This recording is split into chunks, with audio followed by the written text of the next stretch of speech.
지금 대통령은 재직 중에 형사상 소추를 받지 못하잖아요. 예. 5월 10일 임기가 시작됩니다.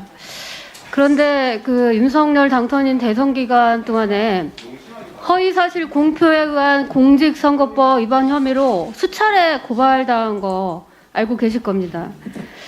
먼저 김건희 씨 허위 경력 기재에 대해서 윤 당선인이 공채가 아니었다. 그리고 허위 해명을 내놨죠. 그리고 고발당했어요. 알고 보니까 공개 경쟁 결과였습니다. 그 다음에 김건희 씨 도이치모터스 주가 조작 사건에 대해서도 윤 당선인이 수천만 원을 손해보고 팔았다. 이렇게 허위 발언했죠. 그래서 고발당했습니다. 그리고 나중에 알고 보니까 주식거래 통해서 9억 4천만 원대 차익이 얻은 것으로 확인이 됐다. 이렇게 이제 알려지고 있고요. 또한 윤 당선인 부산저축은행 사건 봐주기 수사 의혹에 대해서 윤 당선인이 일반 PF 대출은 수사 대상이 아니었다. 그래가지고 그 봐주기 수사를 한 거에 대해서 그런 식으로 변명을 했습니다. 근데 이것 역시 사실과 다른 것으로 나타났습니다. 그때 윤 후보가 작성한 공소장을 보면 일반 PF 대출로 기소한 사건만 2건이 있었습니다. 그 이외에도 대장동 녹취록에 등장하는 내부자들, 그분이 이재명을 가리키고 있다. 이런 식으로 또 허위 기재를 했죠. 나중에 알고 봤는데 그 사람은 모 현직 대법관이다. 이렇게 알려지고 있었습니다. 제가 법률가로서 여러 가지 그 간접 사실들을 종합해 보면 저는 충분히 고의성이 다분하다고 보여집니다. 그래서 국민 모두가 요구를 하고 있습니다. 만약에 거짓말을 해서 국민에게 의사 판단할 때 거짓 정보, 거짓말을 해가지고 판단을 흐리게 해서 대통령만 되면 공직선거법 수사를 안 받아도 되는 겁니까? 그건 아니잖아요. 공직선거법이라는 게 허위사실로 유권자의 판단을 흐리게 하면 안 된다. 흐리게 한 거에 대해서는 그 누가 돼도 대통령으로 당선된 자라도 선거법 위반으로 수사하고 기소돼야 되는 거고 대통령 재직 중에 재판을 받게 해야 됩니다. 이게 법이 말하는 공직선거법의 정신입니다.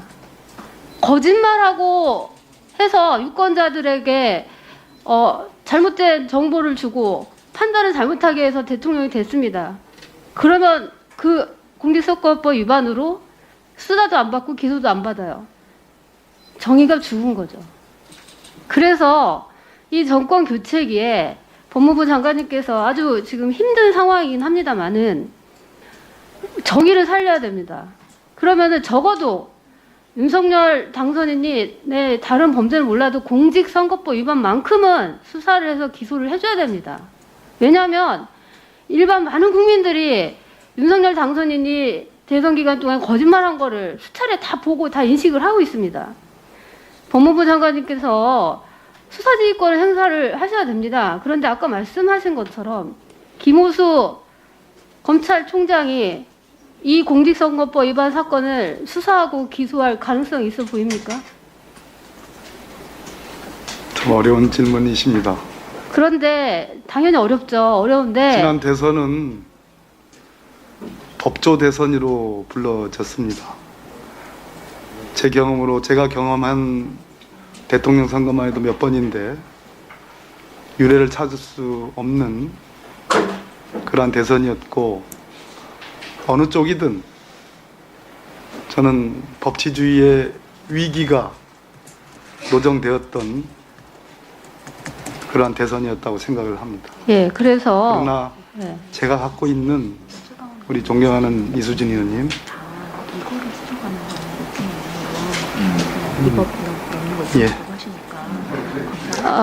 이 공직선거법 위반 사건만큼은 우리 법무부 장관님께서 수사 지휘권을 행사를 하셔서 국민이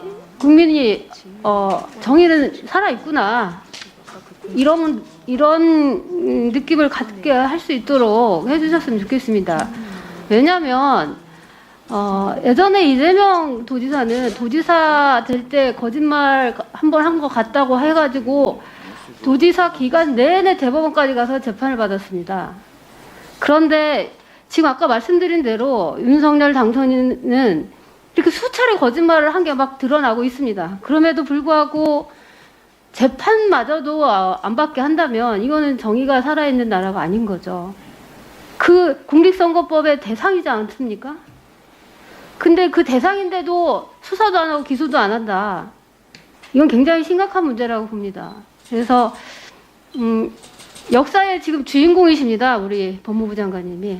며칠 안 남으셨지만 굉장히 중요한 역사의 이제 역사적 사건의 주인공이 되셨는데 이 부분에 대해서 오늘부터 조금 더 무겁게 생각하시고 수사 지휘권을 행사해 주시기를 바라겠습니다.